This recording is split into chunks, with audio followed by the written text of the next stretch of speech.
السلام عليكم ورحمة الله وبركاته. إن الحمد لله نحمده ونستعينه ونستغفره ونعوذ بالله من شرور أنفسنا ومن سيئات أعمالنا. من يهده الله فلا مضل له ومن يضلله فلا هادي له. وأشهد أن لا إله إلا الله وحده لا شريك له وأشهد أن محمدا عبده ورسوله.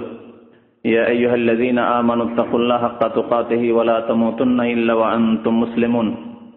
তুমি মুমিন মুসলিমদেরকে বিশ্বের যেখানেই থাক না কেন মুমিন মুসলিম তাদেরকে তুমি এই নজরে এই দৃষ্টিতে দেখবে, তাদের ভালোবাসার ক্ষেত্রে একে অপরের সাথে এবং তাদের একে অপরের সহানুভূতির ক্ষেত্রে, তাদের একে অপরের ওপর দয়াশীল হওয়ার ক্ষেত্রে। তিনটি কথা বলেছেন নবী করিম সাল্লাল্লাহু আলাইহি ওয়াসাল্লাম। তারাহুমহিম দয়া করার ক্ষেত্রে, তাওয়াদ্দুহিম ভালোবাসা সম্প্রীতির ক্ষেত্রে, ওয়া তাআতুফহিম একে অপরের সাথে সহানুভূতি সমবেদনার ক্ষেত্রে।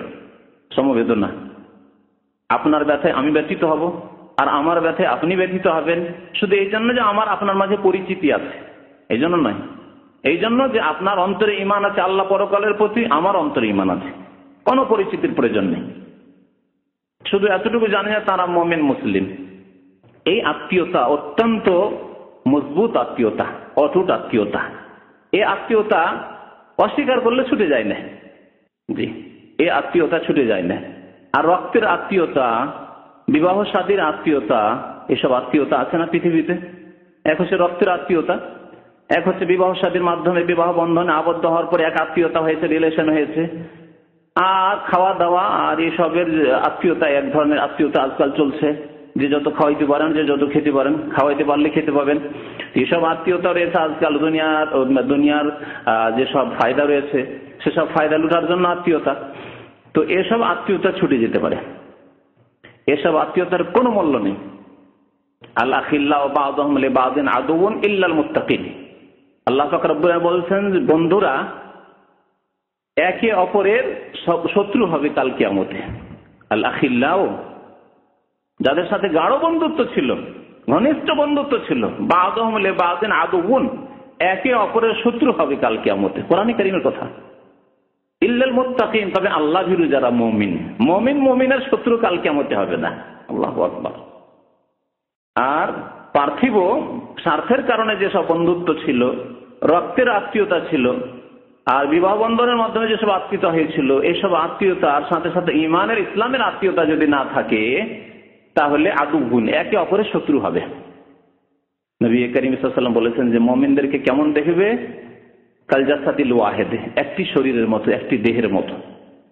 তো একটি দেহের অবস্থা কেমন হয়? এজাস্তাকা ওজুন, নবী করিম সাল্লাল্লাহু আলাইহি ওয়াসাল্লাম বলছেন যদি একটি দেহের কোন একটি অঙ্গ, ওজুন একটি অঙ্গ কি হয়? ব্যথিত হয়।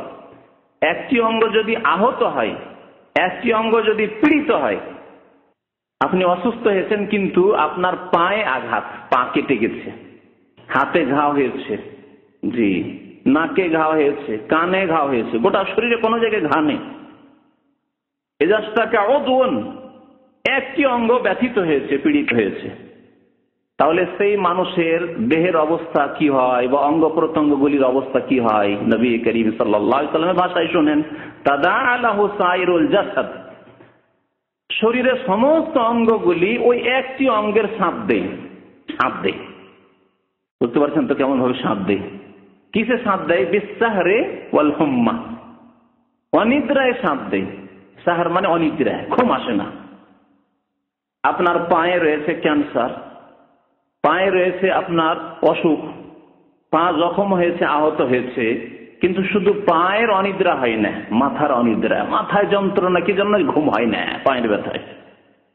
চোখের জ্বালায় আর থাকতে পারছেন না, চোখ দিয়ে পানি চলে আসছে, কারণ ঘুম হয়নি, অনিদ্রা। আসে না? চোখ জ্বালা করে পানি আসে না ঘুম না হইলে? সাপ দিচ্ছে চক্ষু, সাপ দিচ্ছে মাথা ব্যথা, মাথা কিসের জন্য ব্যথা? অনিদ্রা। অনিদ্রা কেন? ওই যে পায়ে ঘা আছে সেজন্য, পায়ের ব্যথার কারণে। ইস্তাহারে অনিদ্রার ক্ষেত্রে সাথ দেয়। ওয়াল হুম্মা, আর জ্বর হওয়ার ক্ষেত্রে শরীরে তাপমাত্রা বেড়ে যায়। পায়ে শুধু জ্বর থাকে না, পায়ে জ্বর, হাতে জ্বর, চোখে জ্বর, নাকে জ্বর, মাথায় জ্বর, গোটা শরীর এর যত শিরা উপশিরা আছে সমস্ত কিছুতে জ্বর, তাপমাত্রা বেড়ে গেছে। আল্লাহু আকবার। নবী করিম সাল্লাল্লাহু আলাইহি ওয়াসাল্লাম কত সুন্দর, কত চমৎকার উদাহরণ দিয়েছেন। একটি দেহের মতো মুসলিম।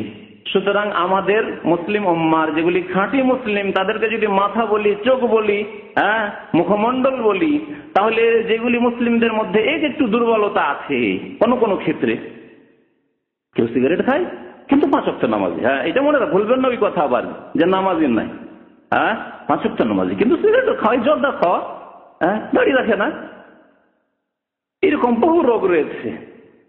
তারা আমাদের মুসলিম ভাই, কোনটা হাত, কোনটা পা, কোনটা আর কিছু, কোনটা আর কিছু, কিন্তু তারা আমাদের মুসলিম ভাই। একটি শরীরের বিভিন্ন অঙ্গ, একটি শরীরের বিভিন্ন অঙ্গ প্রত্যঙ্গ।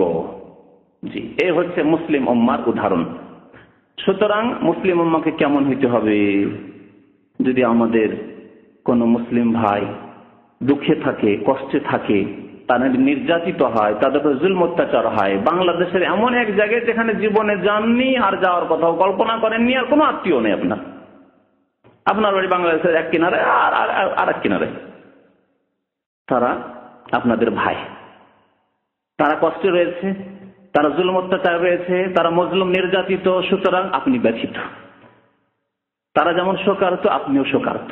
জি, দয়াশীল হওয়ার দিক দিয়ে, ভালোবাসার দিক দিয়ে, তাদের সাথে সমবেদনার দিক দিয়ে, সহানুভূতির দিক দিয়ে।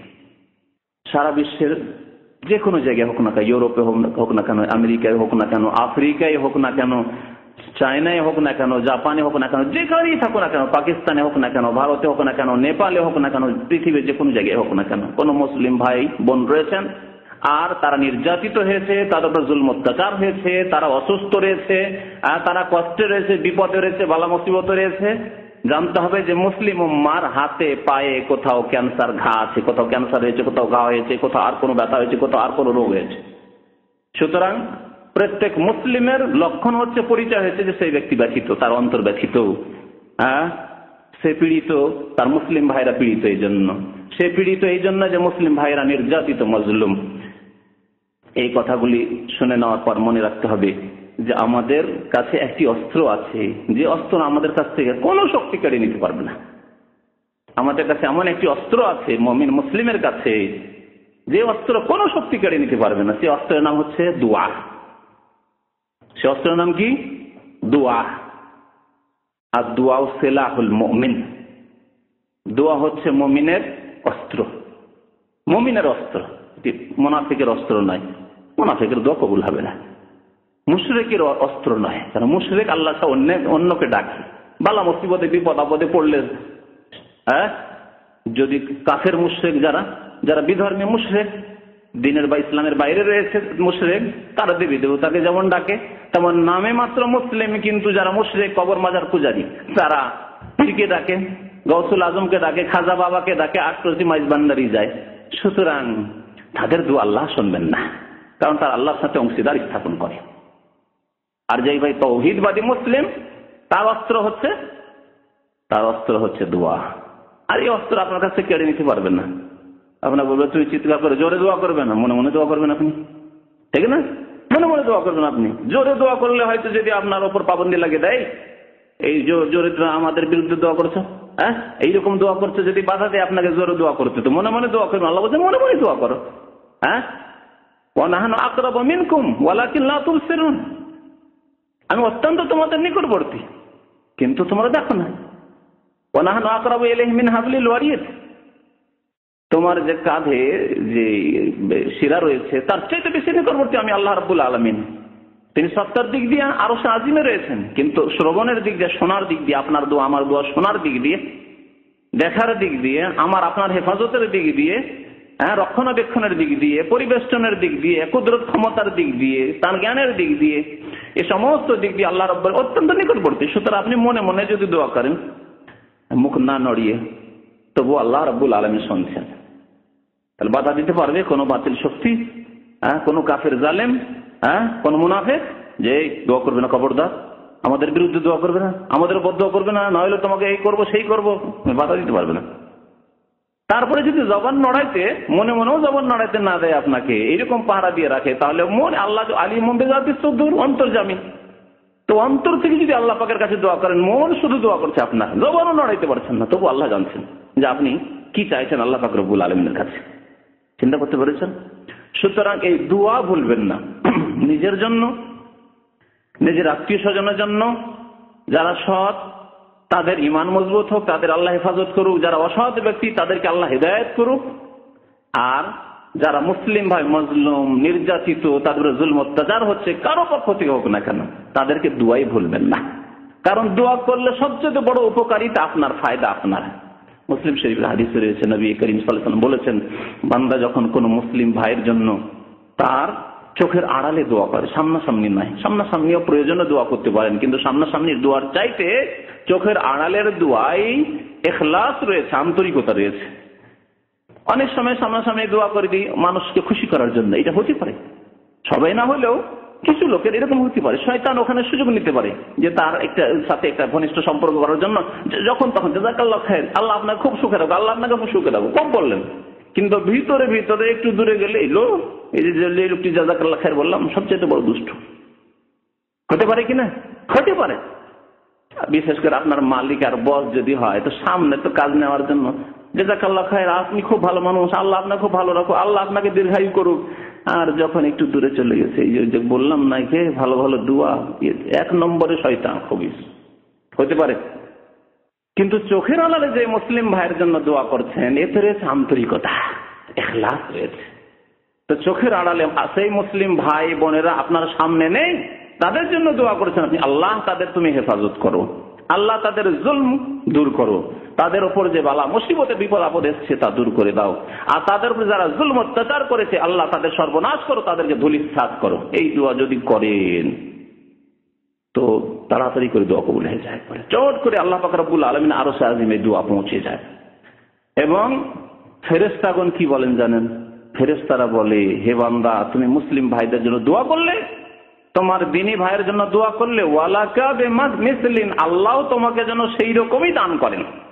তুমি যেমন তাদের জন্য হেফাজতের দোয়া করলে, তাদের জন্য সুরক্ষার দোয়া করলে, তাদের জন্য নিরাপত্তার দোয়া করলে, আল্লাহ যেন তোমাকে তাই দান করেন, ওয়ালাকা বিমিসলিন।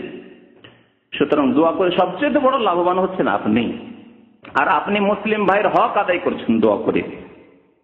আল্লাহ পাক রব্বুল আলামিন জালেমকে ছেড়ে দেন না, ওয়ালা তাহসাবান্নাল্লাহা গাফিলান আম্মা ইয়ামালুল যালিমুন। আল্লাহ বলছেন তুমি ধারণা করিও না, হে নবী তুমি ধারণা করিও না এই ধারণা যে আল্লাহ পাক রব্বুল আলামিন জালেমদের কর্মকাণ্ড থেকে অনবহিত, গাফিল, অচেতন, খেয়াল করেননি আল্লাহ পাক রব্বুল আলামিন, জানেন না, না সবকিছু জানেন, এবং ছেড়ে দিয়েছেন একবারে, তাদেরকে ধরবেন না, জালেমদেরকে ছেড়েই রাখবেন চিরকাল, না, কখনো না। ওয়ালা তাহসাবান্নাল্লাহা গাফিলান, আল্লাহকে গাফিল মনে করিও না। আমরা অনেক সময় গাফিল থাকি। আপনার 2-3 ছেলে আছে, 5টা ছেলে মেয়ে আছে, এক ছেলে অন্য ছেলের উপর জুলম অত্যাচার করেছে, মারামারি করেছে, আপনাকে খবরই দিল না, আপনার স্ত্রী খবর দিল না, ভাই বোনের খবর দিল না, জানালো না, যে জানালে আব্বা এসে তো মার দিবে, থাক। তাহলে আপনি গাফিল থেকে গেলেন কিনা? গাফিল থেকে এই জুলম হয়তো এক ছেলের উপরে, এক মেয়ের উপরে জুলম করেছে আরেক ভাই বা কেউ, থেকেই গেল ওই জুলম। আল্লাহ পাক রব্বুল আলামিন গাফিল কি জানেন না তিনি, যে কার উপরে জুলম হলো আর কে জুলম অত্যাচার করলো আল্লাহ ভালো করে জানেন। ওয়ালা তাহসাবান্নাল্লাহা গাফিলা আম্মা ইয়ামালুল যালিমুন, জালেমরা যা করছে সে সম্পর্কে আল্লাহকে গাফিল মনে করিও না তোমরা। তবে আল্লাহ পাক রব্বুল আলামিন যে প্রতিশোধ নেন না, অনেক জালেমকে দেখছি 10 বছর, 20 বছর, 30 বছর বা সারা জীবনটাই জুলম অত্যাচার করে চলে গেল, কিছুই হলো না তার। রাজত্ব করে যদি রাজত্বে থাকে, নেতৃত্বে থাকে, নেতৃত্ব করে চলে গেল, দীর্ঘদিন সে রাষ্ট্রপতি থাকলো আর প্রধানমন্ত্রী থাকলো, তো এই থাকলো সেই থাকলো, কিছুই হলো না তার দুনিয়াতে। অনেকে ধোঁকা খেয়ে যায় এখানে। পয়সাওয়ালা থাকলে সারা জীবনে এরকম পয়সাওয়ালার খুব সুখে চলে গেল, কিছুই হলো না। লোকটি এত জুলম অত্যাচার করলো রে, এত খুন করলো রে, এত নির্যাতন করলো, জুলম অত্যাচার করলো মুসলিমদের উপর, কিছুই হলো না লোকটির। এখানে দুর্বল ইমানের লোকেরা, যাদের দূরদৃষ্টিটা নেই, যারা দূর থেকে চিন্তা করে না, কোরআন এবং হাদিস সম্পর্কে ভালো জ্ঞান নেই, আল্লাহর হিকমত সম্পর্কে যাদের জ্ঞান নেই, তারা ভাবে যে আল্লাহ তো কিছুই করলো না, ছেড়েই দিলেন এই লোকগুলিকে। না, আল্লাহ বলছেন ইন্নামা ইউআখিরুহুম, আল্লাহ তাদের শাস্তি দিতে বিলম্ব করেন, কখনো অল্প বিলম্ব করেন, কখনো বেশি বিলম্ব করেন। শেষ বিলম্ব আল্লাহ পাক রব্বুল আলামিন কতটুকু? লিয়াউমিন তাশখাসু ফীহিল আবসার, যেই দিন মালাকুল মওত পৌঁছে যাবে আর মৃত্যুর পরোয়ানা চলে আসবে ওই জালেম কাফের মুনাফিকের কাছে, সেই দিন পর্যন্ত আল্লাহ পাক রব্বুল আলামিন বিলম্ব করেন, তারপরে আর বিলম্ব করেন না। তাহলে আমাদের ঈমান, আখিরাত, পরকাল, কবরের জীবন, বারজাখী জীবন, পরলৌকিক জীবন, এইসব জীবন সম্পর্কে ঈমানকে মজবুত করতে হবে যে আল্লাহ যদি দুনিয়াতে নাও ধরেন, আমার এই লোকটি এত টাকা বেঈমানি করে চলে গেল, আল্লাহ তাকে সারা জীবন ধরল না, লোকটি এরকম সুখেই থেকে গেল, আর আমার এত টাকা বেঈমানি করে খেয়ে থেকেই গেল, আল্লাহ ধরলেন না লোকটিকে, এরকম কথা ভাববেন না। লিয়াউমিন তাশখাসু ফীহিল আবসার, আল্লাহ হয়তো তার মরণ পর্যন্ত ছাড় দিয়ে রেখেছেন, হতে পারে। আবার আল্লাহ ধরেও নিতে পারে নগদে নগদে, 2, 4, 5 বছর, 10 বছরের মধ্যে, 20 বছরের মধ্যে ধরে নিয়ে দেখে আলহামদুলিল্লাহ আপনার এত টাকা আত্মসাৎ করেছে, আপনার উপরে এই জুলুম অত্যাচার করেছে, আপনি সুখী মাশাআল্লাহ। আর দেখা গেল যে সে সর্বনাশ, তার ছেলে মেয়েরা সর্বনাশ, তার পরিবার সর্বনাশ, সব একবারে ছিন্ন ভিন্ন হয়ে গেছে, পথের ফকির হয়ে গেছে। এরকম কি দেখেন না দৃষ্টান্ত? নজরে আসে না? দৃষ্টি নজিরও বলবো আপনাকে। সূরা ইব্রাহিম আয়াত নম্বর 42 আল্লাহ সাবধান করেছেন, যেমন এখানে জালেমদেরকে, এই আয়াতে জালেমদেরকে দেখো জুলম অত্যাচার করিও না, কারণ আল্লাহ তোমার থেকে গাফিল নন। আল্লাহ কখন যে তোমাকে ধরে নেবে রে জালেম তুমি জানো না। এক আর তেমনি মুসলিম যা নির্যাতিত, অন্যান্য মুসলিম মুমিন ভালো মানুষ, তাদেরকে সান্ত্বনা দেওয়া হয়েছে যে হে মুসলিম, হে মুমিন, তোমরা ভাবিও না যে আল্লাহ তোমাদের অবস্থা দেখেন না, আল্লাহ তোমাদের উপরে জুলম অত্যাচার কোন জালেম করলে আল্লাহ প্রতিশোধ নেবেন না, এই কথা ভাবিও না। জি, একদিকে মুমিন ভালো মানুষদেরকে সান্ত্বনা দেওয়া হয়েছে, আর আরেকদিকে জালেমদেরকে সতর্ক সাবধান করা হয়েছে।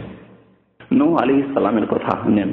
নূহ আলাইহিস সালাম কতদিন তার জাতিকে ইসলামের দাওয়াত দিয়েছিলেন? 950 বছর। 2 বছর, 4 বছর, 10 বছর নয়। আমরা 2, 4, 10 বছরের জালেমকে আল্লাহ যদি অবসর দিয়ে দেয়, জালেম এত বড় জুলুম করলো রে, এত লোককে খুন করলো রে, এত নির্যাতন করলো, তারপরও আল্লাহ কিছুই করলেন না, তা আমাদের ইমান দুর্বল হয়ে যায়, আমরা নিজের ইমানে সন্দিহান হয়ে যায়। সুবহানাল্লাহ, 950 বছর। আজকালকার জামানার যদি মানুষকে ধরা হয় তাহলে 950 বছরের মধ্যে 50-60 বছর বয়স, আমাদের 70 বছরের বেশি যায় না, তাহলে 15 পিঢ়ি আমাদের মতো 15 পিঢ়ি পার হয়ে গেছে। কে 15 পিঢ়ি মুখস্থ রাখেন? আমরা বাবার নাম, দাদার নাম এই করে করে কারো মুখস্থ নেই। তাহলে আমাদের মতো মানুষের 15 পিঢ়ি পার হয়ে গেছে শুধু নূহ আলাইহিস সালামের জামানায়, শুধু ইসলামের দাওয়াত দিত ওই জাতিগুলিকে, ওই লোকগুলিকে। যখন 950 বছর হয়ে গেল, ফালাবিসা ফিহিম আলফা সানাতিন ইল্লা 50 আমা, আল্লাহ বলছেন নিজ জাতির মাঝে ইসলামের দাওয়াত দিতে গিয়ে 1000 বছর থাকলেন, মাত্র 50 বছর কম, অর্থাৎ 950 বছর। আল্লাহ বলছেন ওমা আমানা মাহু ইল্লা কালিল, অল্প কয়েকজন লোক ঈমান নিয়ে এসেছিল। 950 বছরও অল্প কয়েকজন লোক ঈমান নিয়ে এসেছিল। নূহ আলাইহিস সালাম শেষখানে 950 বছর যখন হয়ে গেল, সিদ্ধান্ত নিলেন যে এই জালেম কাফেরদেরকে আর হিদায়াত করা যাবে না, এর আল্লাহর কোনো পরোয়াই করে না, আযাবের ভয়ই করে না। 950 বছর যেমন তেমন কথা নাকি, কতবার তিনি বলেছেন। আর সেদিকে তো যাওয়ার সময় নেই যে রাত দিন সমান করে দিয়েছিলেন।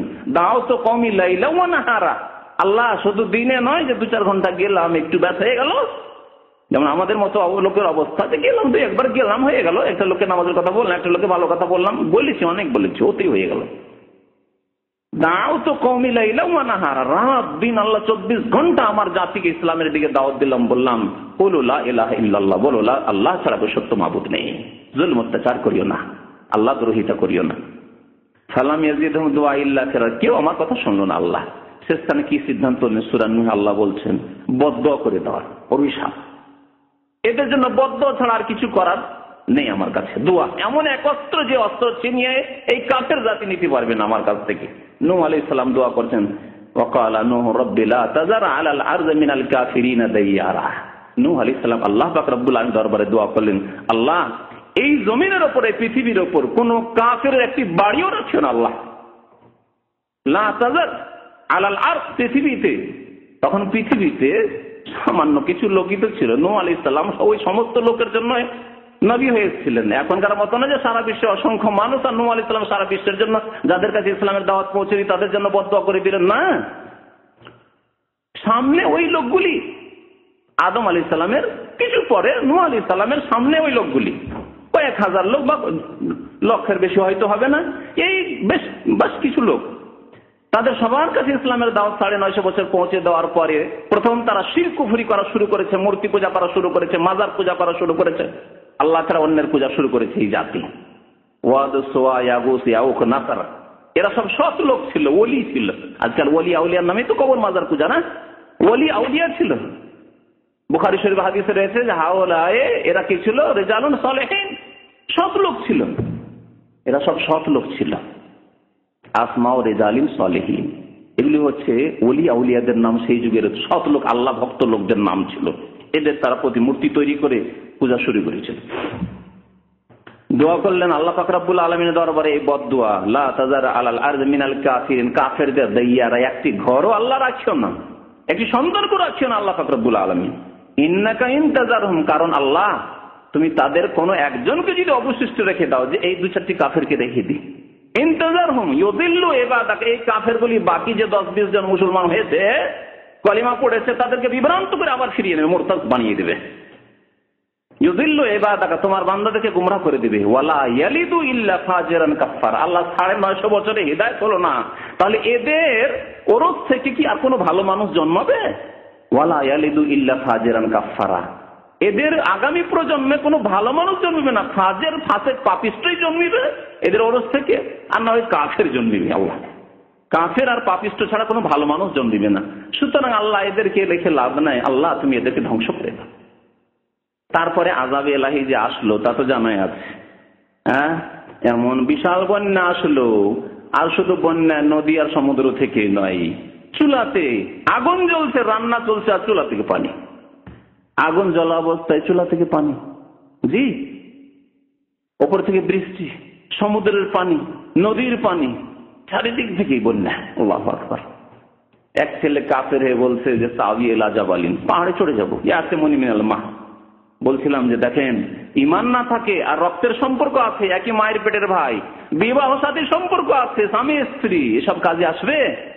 এই আত্মীয়তা আছে ইসলামে? নেই। তাই আল্লাহ কি বললেন ওই কাফের সম্পর্কে, নূহ আলাইহিস সালামের ছেলে সম্পর্কে, যখন আল্লাহর কাছে দরখাস্ত করে স্পেশাল দরখাস্ত, আল্লাহ আমার ছেলেটিকে তো পাচ্ছি না, উদ্ধার করো আল্লাহ, ছেলেটিকে আল্লাহ তুমি হিদায়াত করে দাও, আর আমার ছেলেটি কমপক্ষে 5 কিন্তু ডুবে এখনই ধ্বংস হয়ে যাবে আমার চোখের সামনে। ছেলে যদি চোখের সামনে ধ্বংস হয়, আপনার কি অবস্থা হইতে পারে যদি আপনার চোখের সামনে একটি ছেলে নদীতে ডুবছে, ডুবে মারা যাচ্ছে? আল্লাহু আকবার। নূহ আলাইহিস সালামের সেই অবস্থায় হয়েছিল মানুষ হিসাবে, যে অবস্থা আপনার হইতে পারে, আপনার চোখের সামনে একটি ছেলে মেয়ে ডুবলে আপনার।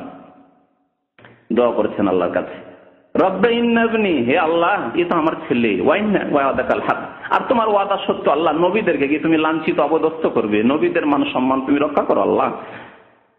আল্লাহ বলছেন তুমি কেমন করে ইন্না ইবনি বললে, ইন্নাহু লাইসা মিন আহলিক, এ তোমার পরিবারের লোকই না, তোমার পরিবারের অন্তর্ভুক্তই নয়।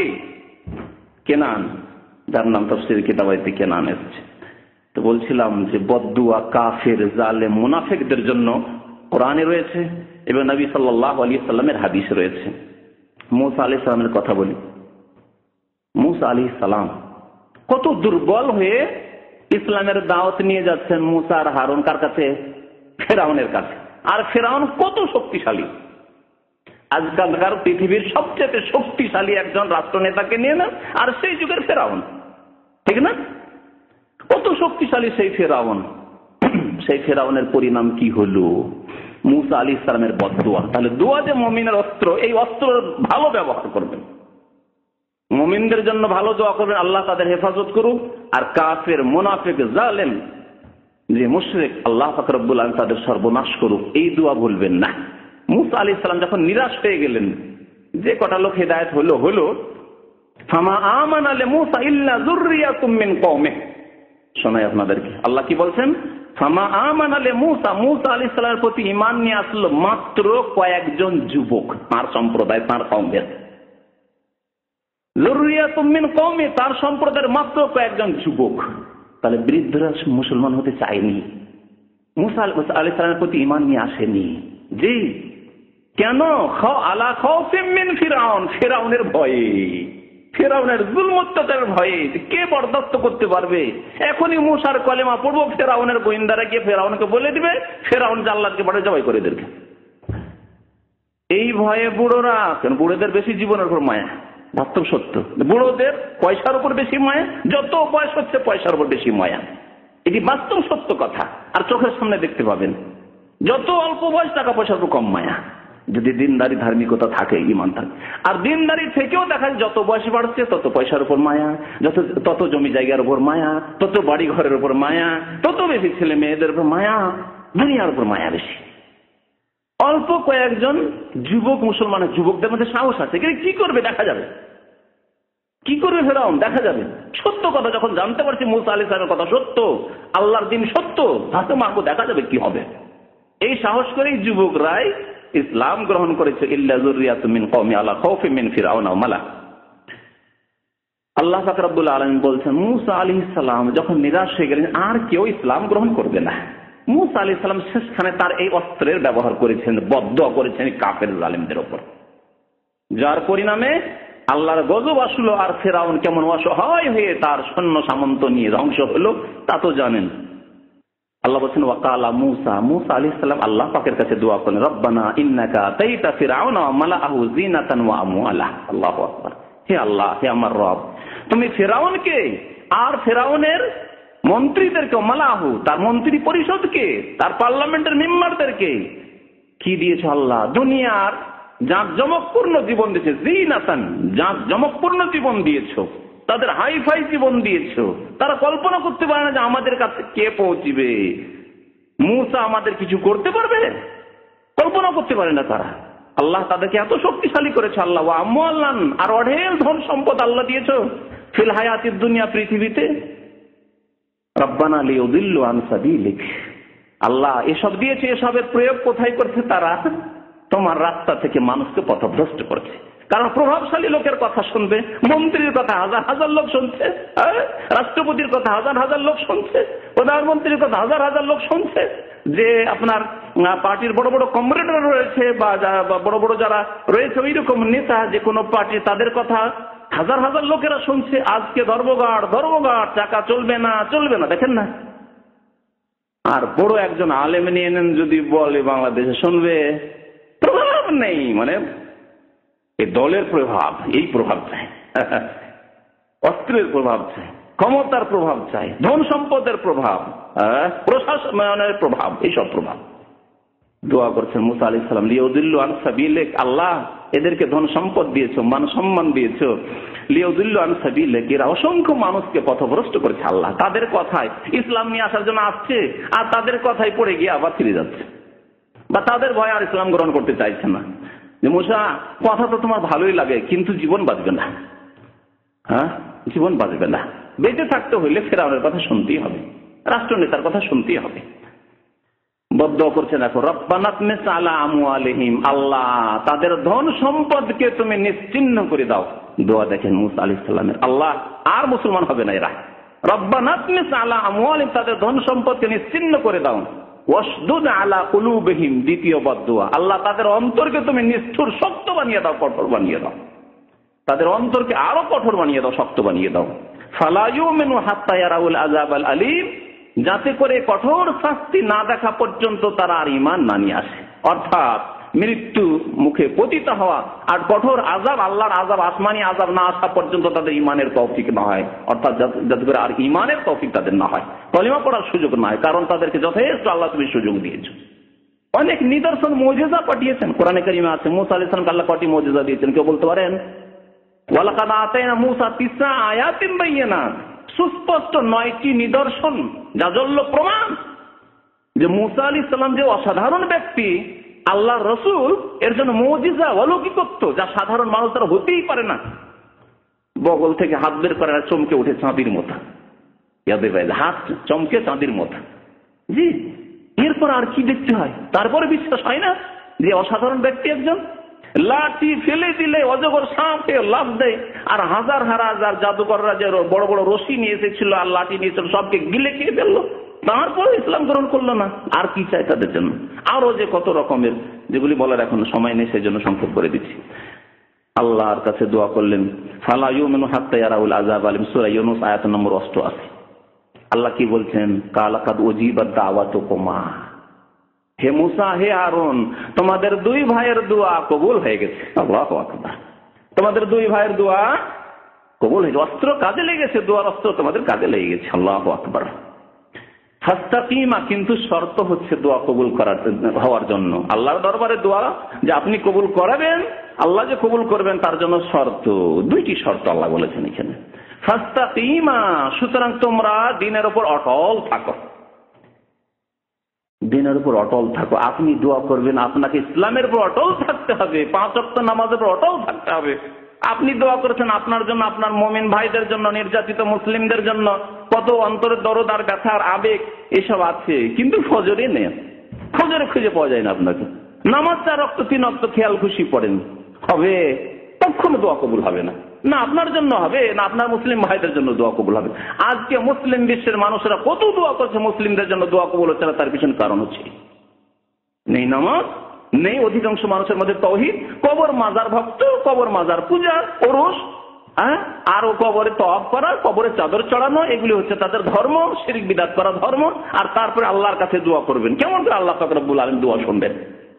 নামাজ নেই, আবেগে এসে দোয়া করেছেন, হাই মুসলিমদের এত জুলুম হইল, আল্লাহর কাছে দোয়া করেছে, আল্লাহ শুনছেন না, আল্লাহ শুনছেন না। ফাস্তাকিমা, তাওহীদের উপর, আল্লাহর একত্বের উপর অটল থাকো, নামাজের উপর অটল থাকো, সততা, ইমানদারি, তাকওয়া, আল্লাহ ভীরুতার উপর অটল থাকো, পাপমুক্ত জীবন যাপনে অটল থাকো। ফাস্তাকিমা, মুসা, হারুন, তোমরা দ্বীনের উপর অটল থাকো, তাহলে কাদ ওয়াজিবাত দাওয়াত, তোমাদের দোয়া কবুল হয়ে গেছে। আর কি, ওয়ালা তাত্তাবিআন সাবিলাল্লাযিনা লা ইয়ালামুন, যারা আল্লাহকে জানলো না, আল্লাহকে চিনলো না, অর্থাৎ কাফের, মুনাফিক, মুশরিক, তাদের অনুসরণ করিও না, তাদের রাস্তার অনুসরণ করিও না। তাহলে কাফের, জালেম, মুনাফিকদের রাস্তা পরিহার করতে হবে, মুনাফিকদের সহযোগিতা করবেন, মুনাফিকদের দলভুক্ত হয়ে থাকবেন, মুনাফিকদের পৃষ্ঠপোষকতা করবেন, মুনাফিকদেরকে ভোট দিয়ে শক্তিশালী করবেন। যারা ইসলামের ক্ষতি করে, যারা মুসলিমের ক্ষতি করে, মুসলিম দেশের ক্ষতি করে, যারা মুসলিম সম্পদের আত্মসাৎ করে, আর তারপরে আল্লাহর কাছে দোয়া করবেন, কেমন করে দোয়া কবুল হবে? দুইটি শর্ত বুঝতে পারলেন? দ্বীনের উপর অটল থাকতে হবে, আর যারা আল্লাহকে চিনল না, কাফের, মুনাফিক আর জালেম, মুশরিক, তাদের অনুসরণ করিও না। সূরা ইউনূসের আয়াত নম্বর 89। তো এই আয়াত সম্পর্কে আলোচনা করতে গিয়ে যথেষ্ট সময় চলে গেল। নবী করিম সাল্লাল্লাহু আলাইহি সাল্লাম বলেছেন, ইন্নাল্লাহ লা ইউমলিজ জালিম, বুখারী শরীফের হাদিস, মুসলিম শরীফের হাদিস। আল্লাহ পাক রব্বুল আলামিন জালেমকে অবসর দেন, ছাড় দেন, আল্লাহ রাব্বুল আলামিন ধরেন না, অনেক দিন ধরেন না, হাত্তা ইযা আখাযাহু, কিন্তু আল্লাহ যখন ধরে নেন, আল্লাহ পাক রব্বুল আলামিন, আল্লাহ যখন পাকড়াও হয়ে যায়, লাম ইউফলিতহু, তখন আর ছাড়েন না আল্লাহ পাক রব্বুল আলামিন, সর্বনাশ করে দেন। আল্লাহ যখন জালেমকে ধরেন আর ছাড়েন না। আর আল্লাহর হিকমত অনেক সময় থাকে যে ঠিক আছে, কতদূর যাবি যা, হয়তো ধরলো না। সোভিয়েত ইউনিয়নের জালেমরা, স্টালিন আর লেনিন আর এই যারা মার্ক্সবাদী বিশ্বাসী, তাদের জুলম অত্যাচারকে আল্লাহ পাক 70 বছর ধরে ছাড়লেন। তাদের মধ্যে অনেক জালেমগুলি মারা গেছে, আল্লাহ তাদেরকে মারার পরেই ধরেছেন, তাদের জীবদ্দশা ধরেননি। কিন্তু তাদের সন্তানদেরকে, তাদের সন্তানের সন্তানদেরকে এমন করে ধরলেন যে আল্লাহ পাক ছিন্ন ভিন্ন করে রেখে দিলেন। হাত্তা ইযা আখাযাহু লাম ইউফলিতহু, আল্লাহ যখন ধরে নেন আল্লাহর আযাবে, তখন আল্লাহ আর ছাড়েন না যে কোনো জালেমকে। তারপরে নবী করিম সাল্লাল্লাহু আলাইহি ওয়াসাল্লাম একটি আয়াত পাঠ করলেন এর সমর্থনে। কি আয়াতটি রয়েছে? ওয়াকাযালিকা আখযু রাব্বিকা, এইভাবেই তোমার রব ধরে থাকেন, পাকড়াও করে থাকেন, শাস্তি দিয়ে থাকেন। এযা আখাযাল কোরা, যখন কোন জনপদ, জনবস্তি, গ্রাম, শহরের লোকজনকে, মানুষকে যখন আল্লাহ আযাবে ধরেন, তখন এইভাবেই ধরেন। ওয়াহিয়া জালেমা, সেই দেশের লোকেরা, সেই গ্রামের লোকেরা, সেই শহরের লোকেরা যখন জুলম অত্যাচারে লিপ্ত হয়, ইন্না আখযাহু আলীমুন শাদীদ, নিশ্চয় আল্লাহ পাক রব্বুল আলামিনের পাকড়াও অত্যন্ত শক্ত, কঠোর। জি, নবী করিম সাল্লাল্লাহু আলাইহি সাল্লাম তাঁর জীবদ্দশায় মুসলিম ভাইদের জন্য, যারা মুজলুম, নির্যাতিত, তাদের জন্য দোয়া করেছেন। আর যারা জুলুম করেছে, জালেম যারা, তাদের উপর বদদোয়া করেছেন। বুখারী শরীফে হাদিসে রয়েছে, আবু হুরায়রা রাদিয়াল্লাহু তাআলা আনহু বর্ণনা করেছেন, নবী করিম সাল্লাল্লাহু আলাইহি সাল্লাম কুনুতে নাযিলা করতেন। কানা রাসূলুল্লাহ সাল্লাল্লাহু আলাইহি ওয়াসাল্লাম হিনা ইয়ারফাউ রাসাহু, যখন রুকু থেকে মাথা উঠাতেন নবী করিম সাল্লাল্লাহু আলাইহি ওয়াসাল্লাম, ইয়াকুলু সামিআল্লাহু লিমান হামিদা, বলতেন সামিআল্লাহু লিমান হামিদা রব্বানা ওয়া লাকাল হামদ। ইয়াদউ লিরিজালিন, তারপরে বেশ কিছু মানুষের নাম ধরে ধরেও দোয়া করতেন। তাহলে প্রয়োজনে নাম ধরে ধরে মুসলিম ভাইরা যদি নির্যাতিত হন, নাম ধরেও দোয়া করা যেতে পারে। জাতির নাম ধরে, এমনকি ব্যক্তির নাম ধরেও দোয়া করা যেতে পারে, দেশের নাম ধরেও দোয়া করা যেতে পারে। আল্লাহ অমুক দেশের মুসলিম ভাইদেরকে উদ্ধার করো জুলম অত্যাচার থেকে, অমুক অমুক মুসলিম ভাইদেরকে উদ্ধার করো। জি, দোয়া করা যেতে পারে। ফায়ুসাম্মিহিম বিআসমাইহিম, তাদের নাম ধরে ধরে নবী করিম সাল্লাল্লাহু আলাইহি ওয়াসাল্লাম দোয়া করতেন, কারণ তারা ইসলাম গ্রহণ করার পরে মদিনায় হিজরত করে চলে আসতে চেয়েছিল। মক্কায় তারা ইসলাম গ্রহণ করেছিলেন, কমজোর দুর্বল মানুষ ছিলেন, অসহায় মানুষ, আর তারা হিজরতের চেষ্টা করেছিল, রাস্তায় তারা ধরা পড়ে গেছিল। বাড়ি থেকে বেরিয়ে মদিনার উদ্দেশ্যে আসছিলেন, কাফেররা ধরে নিল। কাফেররা তো নবী সাল্লাল্লাহু আলাইহি ওয়াসাল্লামকে ধরার চেষ্টা করেছিল কিনা, আবু বকর সিদ্দিককে ধরার চেষ্টা করেছিল রাদিয়াল্লাহু তাআলা আনহু, কিন্তু তারা সোর পাহাড়ের গুহায় 3 দিন থাকলেন, তারপরে আল্লাহ পাক রব্বুল সহি সালামতে পৌঁছে দিলেন। কিন্তু বেশ কিছু সাহাবী তারা রাস্তায় ধরা পড়ে গেছিলেন। ধরা পড়ে যাবে, তাদের যে জুলম অত্যাচার চলেছিল, শুধু এই অপরাধ তাদের 1 পয়সা খেয়ে আসেনি, বরং নিজের বাড়ি ঘর ধন সম্পদ সব ছেড়ে দিয়ে চলে এসেছে, ব্যবসা বাণিজ্য ছেড়ে দিয়ে চলে এসেছে। এই অপরাধ যে মুহাম্মদ সাল্লাল্লাহু আলাইহি ওয়াসাল্লামের সাথী হতে যাচ্ছ, হ্যাঁ, তার সহযোগিতা করার জন্য যাচ্ছ, আর কেউ মা নাকামু মিনহুম ইল্লা আন ইউমিনু বিল্লাহিল আজিজিল হামিদ। কোন অপরাধ ছিল না, একটি অপরাধ, যে এক আল্লাহ যিনি প্রশংসিত, যিনি সর্বশক্তিমান, তার প্রতি তারা ঈমান নিয়ে এসেছিল, পড়েছিল কালেমা লা ইলাহা ইল্লাল্লাহ মুহাম্মাদুর রাসূলুল্লাহ। আর কোন অপরাধ তারা করেনি। আল্লাহ সূরা বুরুজে বলেছেন মাজলুমদের কথা, মুসলিম মাজলুম যাদের জুলম অত্যাচার হচ্ছে শুধু ইসলামের কারণে, তারা অন্য কোন অপরাধ করেছে? শুধু মুসলমান, সেই জন্য তাদের জুলম অত্যাচার হচ্ছে। মুনাফিকদের পক্ষ থেকে, কাফেরদের পক্ষ থেকে, মুশরিকদের পক্ষ থেকে। জি, মুনাফিকদের কখনো ভুলে যাবেন না। আর মনে রাখবেন যে মুনাফিকরা সবচেয়ে বেশি ক্ষতি করে। মুশরিক কাফের চাইতে বেশি ক্ষতি করেছে মুসলিম সমাজে ঢুকে থাকা মুনাফিকরা, ইসলামের আর মুসলিমদের।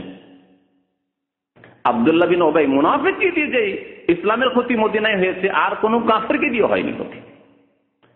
কিন্তু আব্দুল্লাহ বিন উবাই মুনাফিকের নাম নিশ্চিহ্ন হয়ে গেছে, নিশ্চিহ্ন হয়ে গেছে। তার নাম শুনে লানত ছাড়া কেউ প্রশংসা করার একটি বাচ্চা আছে? একটি বাচ্চা না যে প্রশংসা করে যে আব্দুল্লাহ বিন উবাই মুনাফিক খুব ভালো মানুষ ছিল, আছে কেউ পৃথিবীতে? কেউ নেই। কিন্তু আবু বকর সিদ্দিক বলছেন রাদিয়াল্লাহু তাআলা আনহু, আবু হুরায়রা বলছেন রাদিয়াল্লাহু তাআলা আনহু, ঠিক না?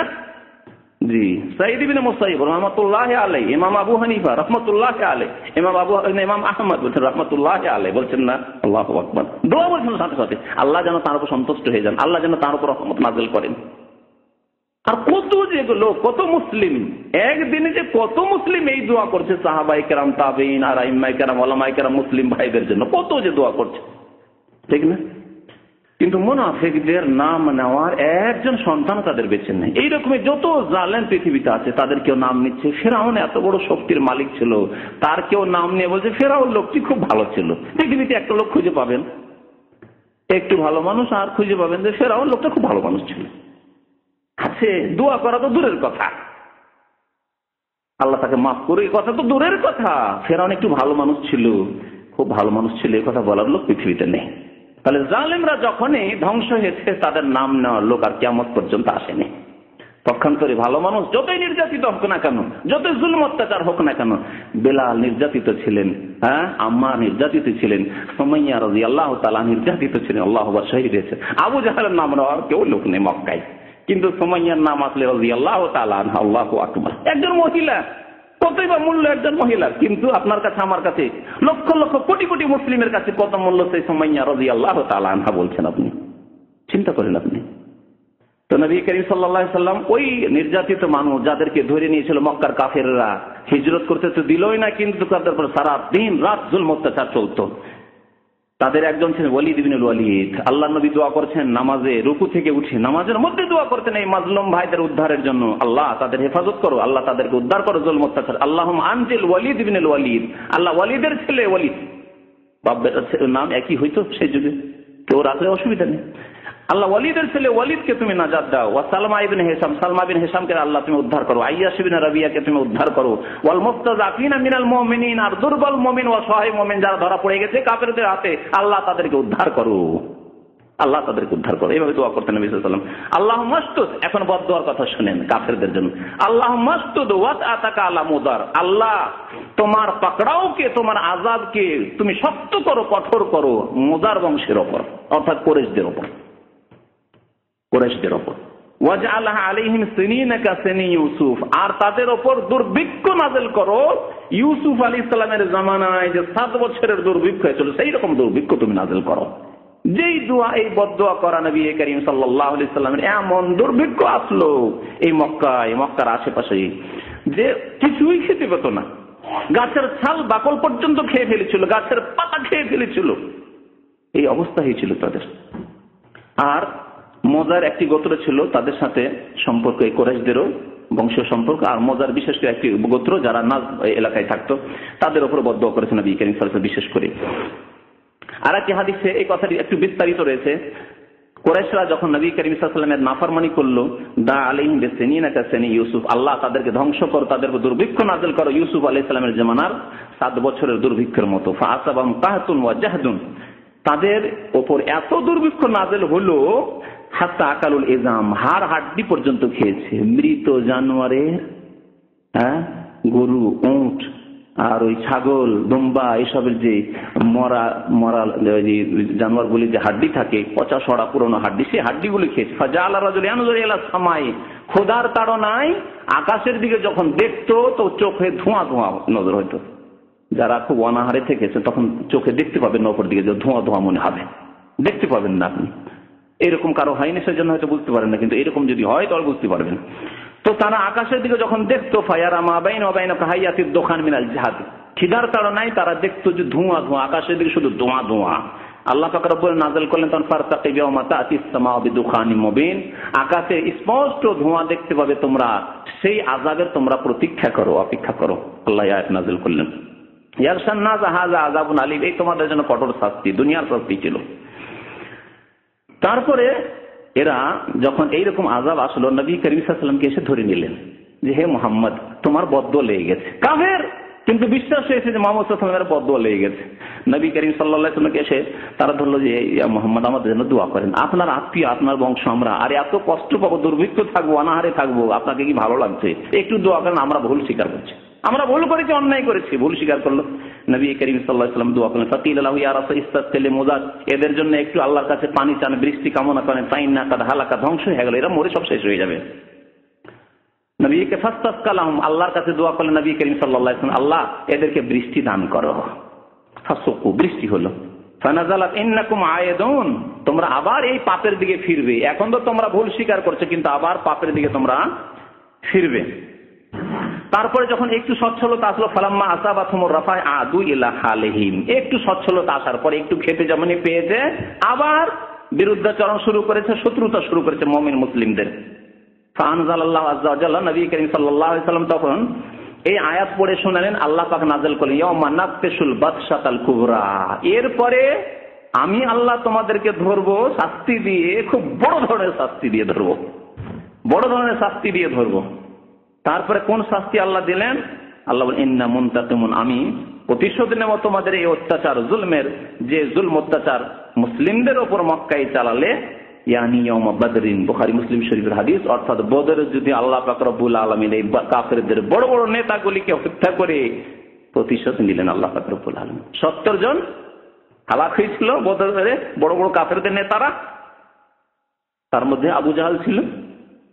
আর 70 জনকে কয়েদি বানিয়ে গ্রেফতার করে নবী সাল্লাল্লাহু আলাইহি ওয়াসাল্লামের সাহাবায়ে কেরাম মদিনায় নিয়ে এসেছিলেন। নবী করিম সাল্লাল্লাহু আলাইহি ওয়াসাল্লাম যখন কুনুতে নাযিলা করতেন, আর কি হাদিস রয়েছে যে কানা ইযা আরাদা ইয়াদু আলা আহাদিন আও ইয়াদু আলি আহাদিন, কুনুতে নাযিলায় দুটি বিষয় থাকে। একটা হচ্ছে যে মুমিন ভাইদের জন্য আপনি ভালো দোয়া, নেক দোয়া করবেন, তাদের মুক্তির দোয়া করবেন, আর কাফের জালেম মুনাফিকদের জন্য বদদোয়া করবেন। কানাতা বাদার রুকু, রুকুর পরে করেছেন নবী করিম সাল্লাল্লাহু আলাইহি ওয়াসাল্লাম এই দোয়া, সামি আল্লাহু লিমান হামদা রাব্বানা ওয়া লাকাল হামদু বলার পরে। আর তারপরে ওই সাহাবায়ে কেরাম যারা মজলুম ছিলেন তাদের নাম ধরে ধরেও দোয়া করতেন। আর বিশেষ করে ফজরের নামাজে নবী করিম সাল্লাল্লাহু আলাইহি ওয়াসাল্লাম এই কুনুত করতেন। যেমন একটি হাদিস আছে বুখারীতে, ওয়া কানা ইয়াকুলু ফি বাদি সালাতি ফি সালাতিল ফজর, ফজরের নামাজে বিশেষ করে খুব বেশি বেশি যখনই বালা মুসিবত আসতো, দোয়া করতেন নবী করিম সাল্লাল্লাহু আলাইহি ওয়াসাল্লাম এই কুনুতের দোয়া, আল্লাহুম্মা লান ফুলানান ওয়া ফুলানান, অভিশাপের ক্ষেত্রে আল্লাহ অমুকের উপর তুমি লানত বর্ষণ করো, অমুকের উপর তুমি গজব নাযিল করো, এই দোয়া করতেন। লি আহিয়া মিনাল আরব, আরবের বিভিন্ন গোত্রের নাম ধরে ধরে নবী করিম সাল্লাল্লাহু আলাইহি ওয়াসাল্লাম দোয়া করেছেন। আনাস বিন মালিক রাদিয়াল্লাহু তাআলা আরেকটি ঘটনা বর্ণনা করেছেন। মদিনায় নবী করিম সাল্লাল্লাহু আলাইহি ওয়াসাল্লাম হিজরত করে আসার পরে বিভিন্ন এলাকার আরবের কাফেররা দেখলো যে ধীরে ধীরে তো মুসলিমদের সংখ্যা বেড়েই যাচ্ছে। তখন একদল কয়েকটি গোত্র মিলে একটা ষড়যন্ত্র করলো যে মুসলিমদেরকে যদি ক্ষতিগ্রস্ত করতে হয় এক কাজ করতে হবে, ওদেরকে গিয়ে মিথ্যা কথা বলতে হবে যে আমরা মুসলমান হয়ে গেছি, আর আমাদের তালিম দেওয়ার, কোরআন শিক্ষা দেওয়ার, ইসলাম সম্পর্কে নামাজ রোজা শিক্ষা দেওয়ার কেউ নেই, তো কিছু আপনার সাহাবায়ে কেরামদেরকে পাঠিয়ে দেন। এইভাবে তারা মিথ্যা কথা এসে বলল। কয়েকটি গোত্রের লোকেরা, প্রতিনিধিরা নবী করিম 70 জন হাফেজ, সাহাবায়ে কেরামদের জামানায় হাফেজদেরকে কোররা বলা হয়েছে, 70 জন হাফেজদেরকে পাঠিয়ে দিলেন নবী করিম সাল্লাল্লাহু আলাইহি ওয়াসাল্লাম যে যাও কোরআনের তালিম দেওয়ার জন্য, তাদেরকে নামাজ রোজা শিক্ষা দেওয়ার জন্য চলে যাও তাদের সাথে। যখন তাদের এলাকায় পৌঁছলেন তারা বলছেন ফিসাবিনা ফালাম্মা কাদিমু ক্বালা লাহুম খালি, আনাস বলছেন আমার মামা ছিলেন একজন তাদের মধ্যে 70 জনের, তিনি বলেন যে দেখো একসাথে 70 জন যাবো না, আমাকে আগে যেতে দাও। যদি আমাকে দেখো যে না আমাকে নিরাপত্তা দিয়েছে, আমার সাথে কোন রকমের খারাপ কোনো আচরণ করে, তখন তোমরা আসবে, একটু পরে দূরে থাকো তোমরা। তাহলে যদি দেখো যে না আমাকে মেরে দিল, তোমরা পালাতে শুরু করবে, চলে যাবে, এখান থেকে সরে যাবে। ফাইন আম্মানুনি হাত্তা উবাল্লিগহুম আন রাসূলিল্লাহ সাল্লাল্লাহু আলাইহি ওয়াসাল্লাম, যদি আমাকে নিরাপত্তা দিয়ে দেয়, ওয়া ইল্লা কুনতুম কারিয়ুম মিন্নি, কাছেই থাকবে, ফাতাকাদ্দামা ফাআম্মানুহু, তারা তো চালাক, কাফেরদের ষড়যন্ত্র খুব, মানে এই সব ষড়যন্ত্র, শয়তানি ষড়যন্ত্র কাফের মুনাফিকরা খুব বেশি করতে পারে। প্রথম একজনকে নিরাপত্তা দিল যাতে অন্যরা চলে আসে। যখন 70 জন চলে এসছে তখন এক এক করে হত্যা করা শুরু করলাম। একজনকে ইঙ্গিত করে মারো। যখন এই প্রথম ব্যক্তিকে হত্যা করে ফাতানাহু ফাআনফাযা ফাকার আল্লাহু আকবার ফুজতু ওয়া রাব্বিল কাবা, যেমনই তাকে আঘাত করেছে অস্ত্র দিয়ে, তিনি বলছেন আল্লাহু আকবার ফুজতু, আমি কামিয়াব হয়ে গেছি, ওয়া রাব্বিল কাবা, কাবার রবের কসম, আলহামদুলিল্লাহ আমি শাহাদাত পাচ্ছি, শাহাদাত বরণ করছি। সমস্ত 70 জন সবাইকে হত্যা করে দিয়েছিল এই কাফেররা। একজন ছিলেন আমর ইবনে উমাইয়া দামারি, অন্য রিওয়ায়াতে রয়েছে তিনি একটু ল্যাংড়া ব্যক্তি ছিলেন, অক্ষম ছিলেন, তো পেছন দিকে ছিলেন। তিনি দেখলেন যে এদেরকে কতল করা শুরু করেছে, পাহাড়ের আড়ে হয়ে সরে পড়েছেন। তিনি বেঁচে এসে নবী করিম সাল্লাল্লাহু আলাইহি সাল্লামকে খবর দিয়েছেন, ইয়া রাসূলুল্লাহ 70 জন হাফেজকে পাঠিয়ে দিলেন, সবাইকে তারা জবাই করে দিয়েছে, আমি কোন রকম বেঁচে এসেছি। তার আগে আল্লাহ পাক রব্বুল আলামিন ওহী নাযিল করে দিয়েছেন। এই 70 জন সাহাবায়ে কেরামকে যখন এই কাফেররা ষড়যন্ত্রকে হত্যা করে, বিশ্বাসঘাতকতা করে, তখন তারা দোয়া করেছেন যে হে আল্লাহ, আমাদেরকে তো হত্যা করেই দিল এরা, আল্লাহ যদি তোমার নবীকে জানিয়ে না দাও তো এরা আবার ধোঁকা দিয়ে যাবে আর নবীকে বলবে যে আরো কিছু লোক দেন, আরো অনেকে মুসলমান হয়েছে, তাদের তালিম দেওয়ার জন্য আরো লোকের দরকার। এইভাবে অনেক লোককেই তারা খুন করে দিবে। আল্লাহ তোমার বাল্লিগ আন্না নাবিয়াকা, তোমার নবীকে আল্লাহ তুমি ওহী দিয়ে জানিয়ে দাও। এই ব্যক্তি যে নাজাত পেয়ে যাচ্ছেন, এক ব্যক্তি তার মদিনা পৌঁছার আগে আল্লাহ পাক রব্বুল ওহী নাযিল করে নবী করিম সাল্লাল্লাহু আলাইহি ওয়াসাল্লামকে জানিয়ে দিয়েছেন। নবী সাল্লাল্লাহু আলাইহি ওয়াসাল্লাম দীর্ঘ 1 মাস, কোন কোন রয়েছে 40 দিন ধরে এই বদদোয়া করেছেন কাফেরদের ওপর আর মুমিনদের জন্য দোয়া করে। এত শোকে তিনি শোকার্ত হয়েছিলেন যে হাজেনা হুজনান শাদীদান, অত্যন্ত শোকার্ত হয়েছিলেন। নিজের পরিবার, নিজের ছেলে মেয়ে ইন্তেকালেও এত শোকার্ত হননি নবী করিম সাল্লাল্লাহু আলাইহি ওয়াসাল্লাম। একটি হাদিস রয়েছে 40 দিন ধরে নবী করিম সাল্লাল্লাহু আলাইহি ওয়াসাল্লাম এদের উপর বদদোয়া করেছিলেন। একটি বংশের নাম ছিল রেল, আর একটি জাকওয়ান, আর একটি বানি লাহিয়ান, বানি ওসাইয়া। নবী করিম সাল্লাল্লাহু আলাইহি ওয়াসাল্লাম বলেন আল্লাযীনা আতাউল্লাহ ওয়া রাসূলুহু, আল্লাহ এরা আল্লাহ এবং রাসূলের নাফরমানি করেছে, আল্লাহ তুমি তাদেরকে ধ্বংস করো। নবী করিম সাল্লাল্লাহু আলাইহি ওয়াসাল্লাম আরেকটি হাদিস রয়েছে যে শুধু ফজরে নয়, বরং মুসনাদ আহমদের হাদিসে রয়েছে, আব্দুল্লাহ বিন আব্বাস রাদিয়াল্লাহু তাআলা আনহু বর্ণনা করেছেন যে কানাতা রাসূলুল্লাহ সাল্লাল্লাহু আলাইহি ওয়াসাল্লাম শাহরান, 1 মাস ধরে দীর্ঘ মুতাতাবিআন এক টানা তিনি কাফেরদের উপর বদদোয়া করেছিলেন। জোহরে ওয়াল আসরে ওয়াল মাগরিবে ওয়াল ইশায়ে ওয়াস সুবহি। তাহলে এই হাদিস দ্বারা আমরা জানতে পারলাম যদি প্রয়োজন হয় যে মুসলিমদের উপর খুব বেশি জুলুম অত্যাচার চলছে, তো 5 ওয়াক্ত নামাজ আমরা মুমিন ভাইদের জন্য দোয়া করতে পারবো। আর অন্য হাদিসে রয়েছে এশার নামাজের কথা আর ফজর নামাজের কথা, বিশেষ করে এশার নামাজ এবং ফজর নামাজে কুনুত করা। এইরকম অবস্থায় যখন বালা মুসিবত মুসলিম ভাইদের উপর যে কোনো দেশেই থাকুক না কেন, যে কোনো জায়গায় থাকুক না কেন, তাদের জন্য করা নবী করিম সাল্লাল্লাহু আলাইহি ওয়াসাল্লামের জন্য নবী সাল্লাল্লাহু আলাইহি ওয়াসাল্লামের সুন্নাত, তাদের জন্য ভালো দোয়া করা এবং কাফেরদের ধ্বংসের জন্য, কাফেরদের সর্বনাশের জন্য, কাফেরদের লানত গজবের জন্য আল্লাহর কাছে দোয়া করা। বলছেন যে ইযা ক্বালা সামিআল্লাহু লিমান হামিদা মিনার রাকাতিল আখিরা, শেষ রাকাতে ইয়াদু আলা আহিয়াই আলা হাইয়্যিন মিন বানি সুলাইম, বানু সুলাইম বংশের বিভিন্ন গোত্রের উপর নবী করিম সাল্লাল্লাহু আলাইহি ওয়াসাল্লাম বদদোয়া করেছেন, যাদের কাছে ইসলামের দাওয়াত দেওয়ার জন্য কয়েকজন সাহাবায়ে কেরামকে পাঠিয়েছিলেন, তারা হত্যা করে দিয়েছিল।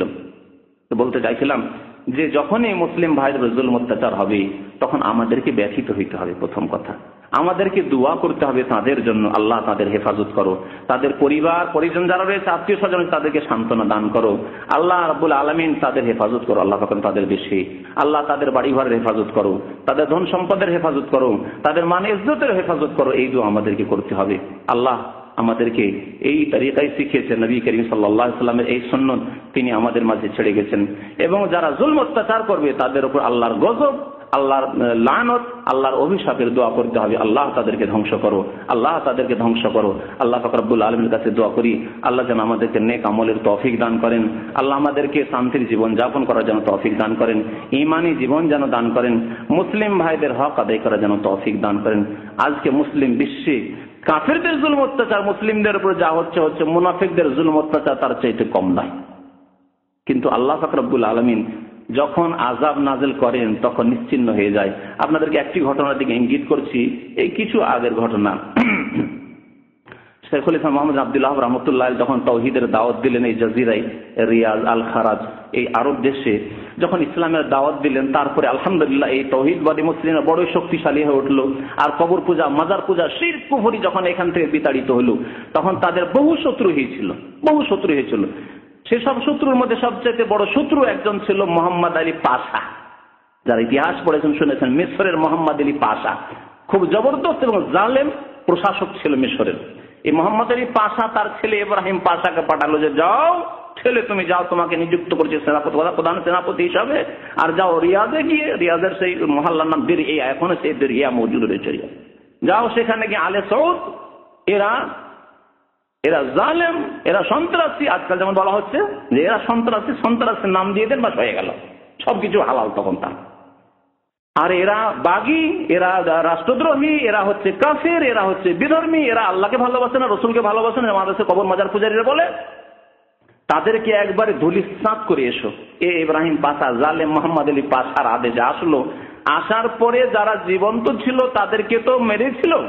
বড় বড় আলেম ওলামা, বড় বড় আল্লামা, যাদের অনেক কিতাব রয়েছে, কিতাবে তাওহীদের মানে ভাষ্য রয়েছে, এই মোটা কিতাব রয়েছে, তাইসিরুল আজিজুল হামিদ সুলাইমান আব্দুল্লাহ রহমতুল্লাহ আলাইহি, তাকে দাঁড় করে সবার সামনে দাঁড় করে গুলি করে তার গোটা শরীরকে ঝাঁঝরা করেছিল। তারপরে আলে সৌদ বা তাদের অনুসারী সাইফুল ইসলাম মোহাম্মদ আব্দুল্লাহ রহমতুল্লাহ আলাইহির দাওয়াতের অনুসারী যত আলেম ওলামা থেকে শুরু করে সাধারণ নারী পুরুষ, তাদেরকে অধিকাংশদেরকে জবাই করেছিল। আর কিছু নারী পুরুষ বা শিশুদেরকে বন্দী করে মিশর নিয়ে গিয়েছিল। এমনকি কবরগুলি তো গোলা বর্ষণ করেছিল। আল্লাহু আকবার। তাদের কবর, যারা মৃত মারা গেছে তাদের ওপরেও তাদের ঝাল ছিল, তাদের কবরে গোলা বর্ষণ করেছিল এই জালেমরা, কিন্তু তাদেরকে শেষ করতে পারেনি। আর মোহাম্মদ আলী পাশা, ইব্রাহিম পাশা, এসব জালেমদের নাম একবার নিস্তুল নাবুদ হয়ে গেছে। আছে ইতিহাসের পাতায় কুখ্যাত বলে নাম আছে, কিন্তু এদের আওলাদকে আল্লাহ পাক রব্বুল কোথাও রাখেনি, কোনো বরকত আল্লাহ রাখেননি। আর যে আলে সৌদকে ধূলিসাৎ করার জন্য এই সব কাজকর্ম করেছিল, আলহামদুলিল্লাহ আলে সৌদ এই তাওহীদকে প্রতিষ্ঠা করার জন্য দাঁড়িয়েছিল। এখন পর্যন্ত 200-250 বছর হয়ে গেল, আলহামদুলিল্লাহ তাওহীদের দাওয়াত দিতেই আছে, দ্বীনের খিদমত করতে আছে। আর আল্লাহ পাক রব্বুল সারা পৃথিবীর মধ্যে সবচেয়ে বেশি সুখী রেখেছেন এবং সবচেয়ে বেশি নিরাপত্তা আজকে পৃথিবীর যে কোনো দেশ চাইতে। আপনি চোখের সামনে প্রত্যক্ষ করে দেখতে পাচ্ছেন যে আপনি কত নিরাপদ ভাবে সৌদি আরবে চলাফেরা করছেন। আছে না? আছে কিনা বলেন? এই বরকত আল্লাহ দান করেছেন। যাদেরকে নিশ্চিহ্ন করতে চেয়েছিল তারা আলহামদুলিল্লাহ হেফাজতে রয়েছেন, আর তাদেরকে আল্লাহ বরকত দান করেছেন।